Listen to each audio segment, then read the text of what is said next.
मेरा नाम लेखराम गुर्जर है। सबसे पहले तो मैं आपको बहुत बहुत आपका स्वागत करना चाहता हूं कि आप हमारी बात को यहाँ सुनने के लिए इतनी दूर पहाड़ पर चढ़कर आए। इसके लिए आपको बहुत बहुत हार्दिक शुभकामनाएं। तो बड़ी सवाल यहाँ यही खड़ा हो जाता है कि इस तरह की झोपड़ियों में जब पीछे कोई लाइट नहीं है, पानी नहीं है, बिजली नहीं है, कोई स्वास्थ्य सेवाएं नहीं है। ये लेखराम का दूसरा भाई भी है जिसकी 95% बनी है और इन सुविधाओं के साथ बनी है। ये जो पीछे आप सुविधाएं देख पा रहे हैं, जो 5 स्टार लग्जरी सुविधाएं, इनके साथ में इन बच्चों ने वो कमाल करके दिखाया है। तो आपको लग रहा है कि कर्नल बैंसला ने राजस्थान और पूरे देश भर में जो पिछड़े समाजों के लिए जो लड़ाई लड़ी थी वो साकार हो रही है कहीं ना कहीं? बिल्कुल साकार हो रही है साहब। उनकी देन ही है, कर्नल जी की देन है जो इतने बच्चे रुचि लगा के पढ़ रहे हैं। फटाई रुचि तो फटवाई जनाब ये झूंपड़ा में।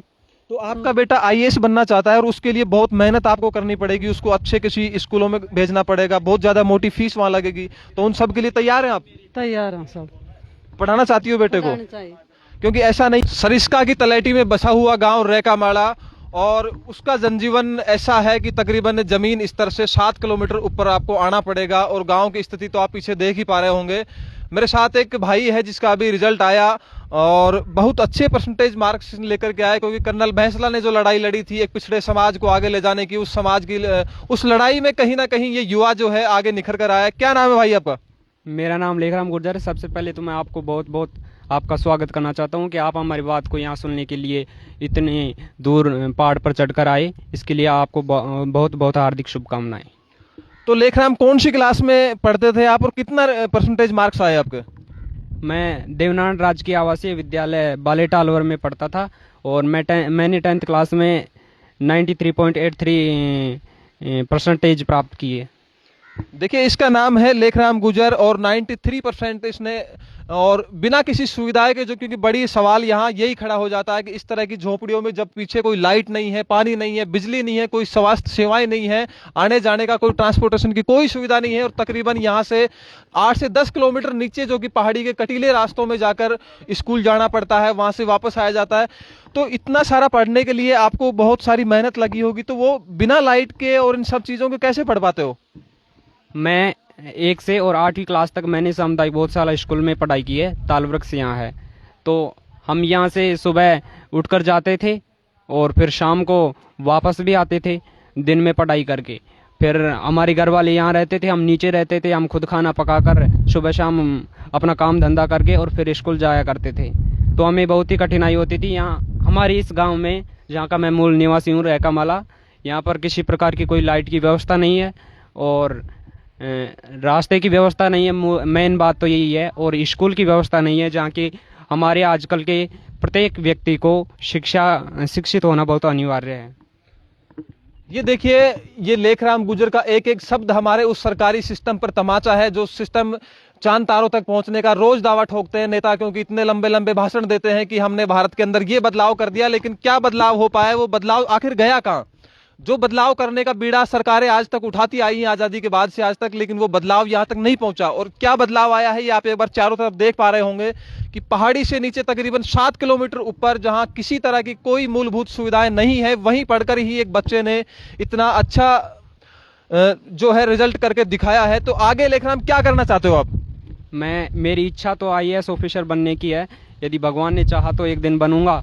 और ऐसे भी नहीं कि जैसे ये बड़े बड़े नेता हैं, ये बेफालतू में वजह अपना भाषण ठोकते हैं कि हम गरीब लोगों के लिए इतनी सुविधाएं करते हैं, परंतु हमारे लिए कुछ भी सुविधा नहीं है। हम मेन बात पर यही फोकस करते हैं। और हमारे लिए तो तब सुविधा होगी जब यहाँ पर लाइट की व्यवस्था होगी। मेन बात तो है रास्ते की व्यवस्था, और फिर है स्कूल व्यवस्था। यहाँ जब व्यक्ति हर एक व्यक्ति जब तक शिक्षित नहीं होता, तब तक हमारा भारतीय समाज पिछड़ा रहेगा। तो क्या आपने आईएएस बनने का सोचा है? आईएएस बनने के बाद में आप अपने क्षेत्र में किस तरह से बदलाव ला पाएंगे, या फिर ऐसी क्षेत्र में कहीं आपके जैसे आईएएस बनने के बाद में नौकरी लगती है किसी भी जिले में, आप प्रशासनिक अधिकारी होंगे, जिले का मालिक होता है आईएएस, तो वहां किस तरह के बदलाव आप लाना चाहेंगे? सबसे पहले मैं गरीबों पर ध्यान दूंगा। मेरी मेन बात यही है कि मैं जिस परिवार से हूँ वहाँ मैं जानता हूँ अच्छी तरह की कैसी कैसी समस्याएं उत्पन्न होती हैं। हमारे सामने जैसी जैसी समस्याएं हैं, सबसे पहले मैं गरीब लोगों की सेवा करूँगा। मेरा मेन मकसद यही है।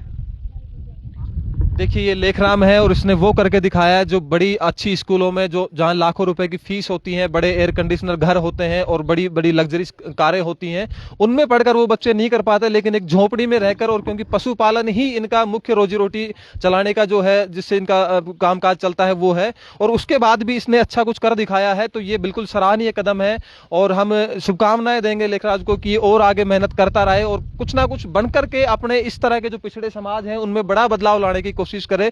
तो लेखराम, हमारी शुभकामनाएं आपके साथ है, आप बिल्कुल लगे रहिए। और हम लोगों से ये अपील भी करेंगे साथ ही कि अगर उनकी तरफ से कोई मदद की जिस तरह की कुछ हो पाती है इसके लिए, तो वो भी, उसके लिए हम आपको नंबर डाल देंगे, आप उस पर कॉन्टैक्ट करके और इनकी मदद भी कर सकते हैं, क्योंकि इसी तरह के जुझारू बच्चों ने आज तक बहुत बड़े बड़े कारनामे दुनिया में कर दिखाए। हमें उम्मीद है ये भी आने वाले समय में कुछ अच्छा बड़ा करके दिखाएगा और अपने इसी तरह के पिछड़े समाजों में बड़ी क्रांति ला पाएगा। देखिए मैंने लेखराम से पीने के लिए भी पानी मंगवाया, तो किस तरह का पानी है मैं आपको दिखाता हूँ एक बार। ये देखिए, इसका कलर ऐसा लगेगा कि ये शायद किसी व्रत के टाइम पे जहाँ रुआवजा टाइप जो बनाया जाता है मीठा पानी, उस जैसा ये पानी है, लेकिन असल में ये ओरिजिनल पानी है, इसमें कुछ मिलावट नहीं है। ये इसी पानी को पीकर जो अपना जीवन यापन करते हैं। देखिए ये लेखराम का पूरा परिवार इस वक्त मेरे साथ में है, आप देख पा रहे होंगे। आप नॉर्मल कपड़े देख करके समझ जाएंगे कि किस तरह का ये परिवार है। बहुत गरीब परिवार है, और इस परिवार में अगर इस तरह का कोई होनहार बच्चा निकल रहा है तो वास्तव में वो कर्नल बैंसला के सपनों को बहुत आगे लेकर के जब बिल्कुल जरूर जाएगा। मैं बातचीत करने की कोशिश करता हूं लेखराम के पापा से। बाबूजी, क्या नाम है आपका? कानाराम दायमा। कानाराम दायमा जी। तो आपके बेटे ने तो बड़ा कमाल कर दिया। नहीं, वो तो मालिक की देन है या आप बड़े बुजुर्गों की देन है। आप और दूसरा रमेश है, दोनों भाई हैं, उसकी तो 95.50 आई है। तो रमेश कौन सी क्लास में पढ़ता है? वो भी 10वीं में है, अब 11वीं में बैठेंगे।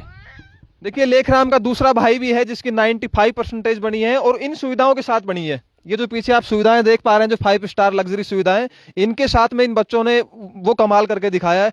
तो आपको लग रहा है कि कर्नल बैंसला ने राजस्थान और पूरे देश भर में जो पिछड़े समाजों के लिए जो लड़ाई लड़ी थी वो साकार हो रही है कहीं ना कहीं? बिल्कुल साकार हो रही है साहब, उनकी देनी है, कर्नल जी की देनी है जो इतने बच्चे रुचि लगा के पढ़ रहे हैं। हमारी कहाँ स्थिति है जो यहाँ इतने पढ़ा देंगे, बताओ। क्योंकि आजकल देश में नारा लगता है, कर्नल तेरी नेक कमाई तूने सूखी कौम जगाई। मेरे साथ में लेखराम की माता जी है, मैं उनसे भी बातचीत करने की कोशिश करूंगा क्या किस तरह उन्होंने बच्चे को संघर्ष करके आज इतने अच्छे लेवल पे पहुंचा दिया। माता जी नमस्कार, क्या नाम माता जी आपका? राजनीति तो आपका बेटा इतना अच्छा कैसे पढ़ गया? पढ़ाया तो सब पढ़ाया था बढ़िया। क्योंकि मैं देख रहा हूँ आपके यहाँ तो वो सब चीजें नहीं है जो पढ़ने के लिए रात में या लाइट या पानी ऐसी कुछ सुविधाएं जो कुछ नजर नहीं आ रही यहाँ तो। पढ़ाया तो बैंक रुचि तो पढ़वाई जना ये झोंपड़ा में। तो आपका बेटा आईएएस बनना चाहता है और उसके लिए बहुत मेहनत आपको करनी पड़ेगी, उसको अच्छे किसी स्कूलों में भेजना पड़ेगा, बहुत ज्यादा मोटी फीस वहां लगेगी, तो उन सब के लिए तैयार हैं आप? तैयार हैं सब। पढ़ाना चाहती हो बेटे को? क्योंकि ऐसा नहीं है कि क्योंकि जो पिछड़े समाज जितने भी हैं उनमें किसी पैसों की तंगी की वजह से आकर कर एक समय पे पढ़ाई लिखाई छूट जाती है, तो ऐसा मत करना बिल्कुल भी, और पढ़ा लिखा करके बेटे को बिल्कुल अच्छा बजाना, क्योंकि ये अगर बड़े किसी पद पे पहुंच गया तो शायद इस घर की दशा और दिशा ये सुधार सकता है, और इस बहुत लोगों की भी कोशिश तो यही चाहे रह जाऊं पढ़ाओ आत्मा में, तो बच्चा ना आगे बढ़ाओ। देखिए ये लेखराम की माता जी, इनका भी कहना ही है, चाहे हमें कितनी मेहनत करनी पड़ जाए लेकिन हम मेहनत करके इन बच्चे को आगे पहुंचाएंगे, जितना भी उसमें पैसा लगे, जितना समय लगे, जितने भी इनको मेहनत करनी पड़े, उन सब के लिए ये पूरी तरह से तैयार हैं। आप देख रहे हैं लोकतंत्र न्यूज 24 में अजीत यादव। जय हिंद, जय भारत।